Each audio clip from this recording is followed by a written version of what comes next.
बरसाना में एक सेठ जी रहते थे।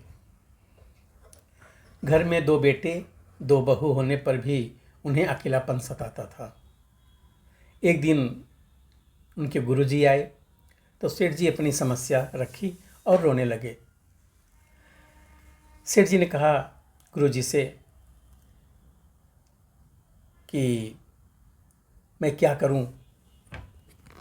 तो गुरुजी ने कहा तुम एक काम करो, बाजार से राधा रानी की एक तुम चित्र ले आओ और उन्हें ही अपनी बिटिया मानकर उनसे बातचीत किया करो।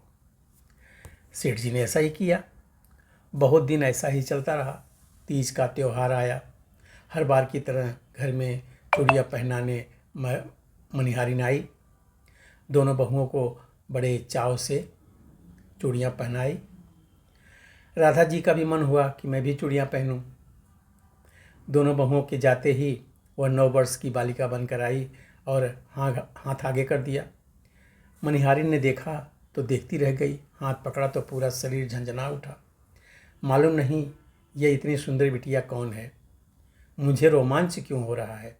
ऐसा सोचते हुए उसने राधा रानी को चूड़ियाँ पहनानी शुरू कर दी और चूड़ियाँ पहनाने के बाद पैसा लेने के लिए दुकान पर पहुंच गए। सेठ जी ने पूछा कितने रुपए हुए? मनिहारी ने बोला 6 रुपये हुए। सेठ जी 6 रुपये? कितने हाथ चूड़ी पहनाई है? मनिहारी 3 हाथ सेठ जी। सेठ जी ने सोचा कि मेरे घर में तो 2 ही बहुएं हैं। मनिहारी ने कहा तुम जाओ, मैं रुपये घर पहुंचा दूंगा। शाम को सेठ जी घर पहुंचे तो पूछने पर मालूम पड़ा कि हमने तो 2 ही हाथ चूड़ी पहनी है। सेठ जी भोजन किया और सुबह मनिहारिन की खबर लूँगा ऐसा विचार करते हुए सो गए। भगवान की लीला। रात सपने में राधा जी आ गईं। यह मोटी मोटी आँखों में मोटे मोटे आंसू, रोते हुए बोली बाबा आज त्योहार के दिन हैं, आप 2 रुपये के लिए अपनी राधा बिटिया को भूल गए। राधा जी तो ऐसा कहकर चली गईं।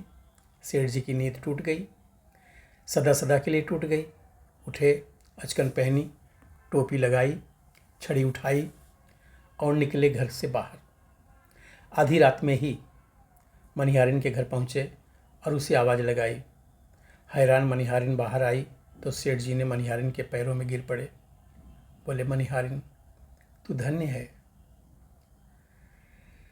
मुझे तो राधा रानी स्वप्न में ही दर्शन दिए, पर तूने तो उन्हें साक्षात देखा, उन्हें छुआ, उनका हाथ पकड़ा। आप भी भगवान को अपना सब कुछ बनाकर मन ही मन भगवान से बातें किया करो। उनका एक चित्र लेकर उसी को भगवान का वास्तविक रूप समझकर उसी चेहरे का ध्यान किया करो। कभी यशोदा की तरह द्वार पर बैठकर उनकी प्रतीक्षा किया करो। कभी नंद की जगह स्वयं बैठकर अपनी गोदी में उनका सिर रखा करो। आपकी कल्पना में भगवान जीते जागते हैं। भगवान आपके मन में घूमते फिरते हैं।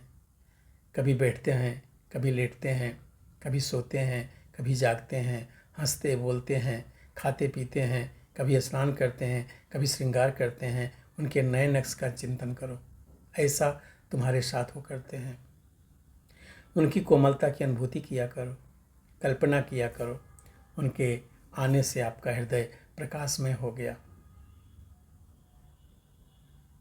विचार किया करो कि भगवान शिव के मस्तक पर विराजती त्रिलोक पावनी गंगा जिस परम पवित्र चरणों से निकली हैं, उन चरणों के आपके हृदय में आने से आपका हृदय पवित्र हो गया है। धन्यवाद।